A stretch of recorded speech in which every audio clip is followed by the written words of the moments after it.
Hi, how you doing?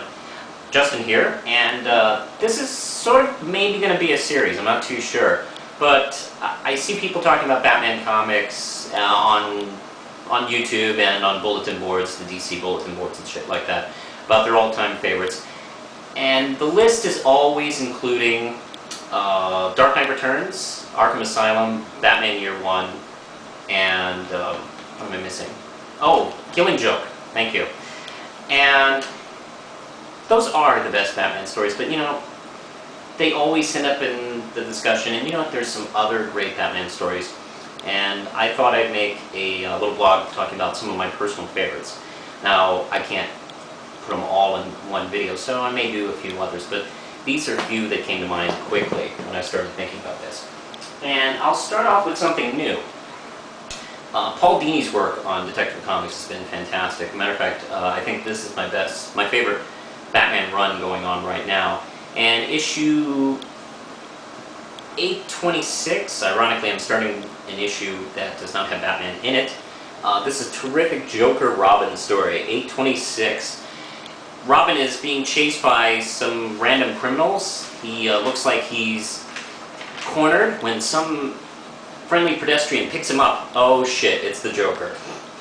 It's a terrific story. It's just a one-shot, and I totally recommend it. It gives you a really great, quick Joker story, and Tim Drake Robin is just terrific as always. By the way, I'm not getting RAM chips for any of these. All these get 5 RAM chips, so I think all these are just terrific stories. Batman Detective Comics 823, this is a Poison Ivy story, and it's called Harvest.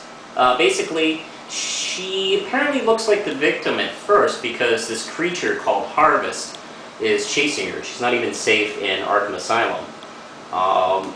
And the art here is terrific. It's by an artist I'm not too familiar with, actually.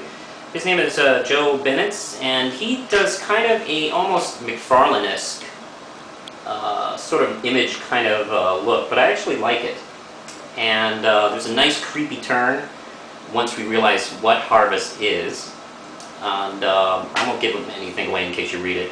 Both of these are included, I think, in the first trade paperbacks of Paul Dini's run on Detective Comics, if you can't find back issues. But this one is 823, the other one is 826. Get them. Also, let's go back a little further in time. I really loved, in the 80s, Alan Grant, and these issues he wrote with Wagner, and the artist is Norm Breyfogle, one of my all-time favorite Batman artists, and he is almost forgotten. Nobody really talks about him, and I don't really see him doing anything. He hasn't done anything that I've noticed in comics since Prime, back in the 90s. This is a terrific story. This is a two-parter in Detective 592 and 593, let me show them both to you, where Alan Grant was trying to put together a new rogues gallery, and he put together a lot of serial killers. The most famous character was the ventriloquist, actually, but he also came up with a couple of really great fucked up guys, and the most creepy probably is Cornelius Stirk, and let me see if I can get a good shot of Cornelius in this one. He is basically Jeffrey Dahmer with shapeshifter powers. He lures people into his apartment, and he tortures them and brutalizes them and eats their hearts. That's who Cornelius Stirk is. And if you want a really good creepy Batman story, this is the one. Let's see, 593 and 592, great two-parter. And also, that team brought us the first story arc in the now defunct Batman Shadow of the Batline, The Last Arkham. It's a 4-part story about the new guy taking over Arkham Asylum. He's a descendant of the original Arkham, Dr. Arkham. His name is Dr. Jeremy Arkham, and he thinks that Batman is just as crazy as the people he captures and wants him committed.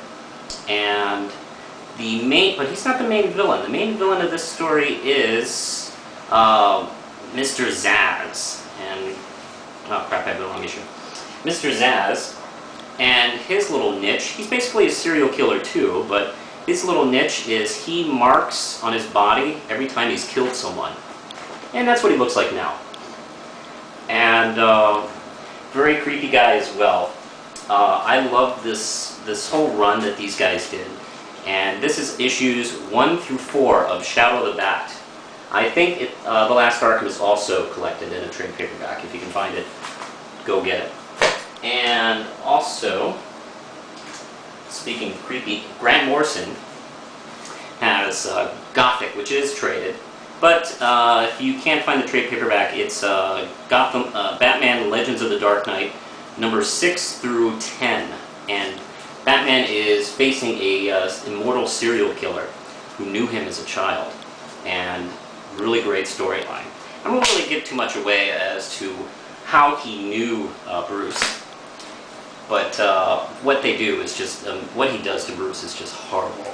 And the art here is by Klaus Johnson, who used to work with Frank Miller on Daredevil. And, you know, he does some really amazing work on his own, even without Frank Miller. This is my favorite cover of the bunch here. I think it's just a terrific storyline. It's Legends of the Dark Knight issues 6 through 10. And it's also traded, in case you can't find them separately. It's called Gothic. And last but not least, this is this actually, I'll be honest with you, this isn't as good as the other books that I just showed you. But it means a lot to me. This is a personal favorite. This is Batman 468. Well, actually, this is Detective Comics 468. And this is my first Batman comic ever. I got this in 1977. And the villain is the Calculator. And he now actually is kind of a cool villain. He's almost like Oracle, just for the villains. But back then, he had this shit on his chest and his head, where if he wants to beat you, he thinks of something and hits the button on his chest and it shoots out, I don't know, anything, literally anything. A tomahawk, a fist, he can freeze people, a fucking fan comes out. Where do you get this shit? But, I mean, it's granted not a great story, but the artwork is fucking brilliant. Marshall Rogers does the art, and I remember being a kid and, you know, being a big Adam West Batman fan and the Filmation cartoon Batman.